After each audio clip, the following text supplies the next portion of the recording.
এই সময় আবার কি হইলো? চলো তো দেখি। মৃন্ময়দা, তুমি? কি ব্যাপার? আজ রাখি তাই চলে এলাম। ও হ্যাঁ হ্যাঁ, এসো এসো, ভেতরে এসো না। তা আজ হঠাৎ মিষ্টি আনলে? আরে আমার তো দিদি টিদি কেউ নেই, তোমরাই আছো, তাই তোমাদের হাতেই পড়তে এলাম রাখি।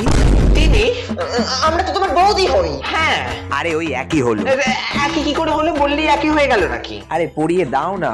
না না মিনমা, দেখো জোর করো না, আমি বাঁধতে পারবো না রাখি। দেখো আজকে আমার অসুজ আছে, আসলে আমার মামার, পিসির, ভাইজির, নাতির, বৌমার, কাকা শ্বশুরের একজন মারা গেছে বলে আমি পারবো না বাঁধতে। ও তাহলে রিনাদি আছে তো? হ্যাঁ হ্যাঁ, রিনাদি তো পারবে। চুপ! না না, আজকে আমি দড়ি ব্রত করেছি, কোনো দড়ি বাঁধতে পারবো না। যাই তাহলে। যাবে মানে? বসো না। ও দুটো কথা বলি, দাঁড়াও দরজাটা দিয়ে আসি, ঠিক আছে?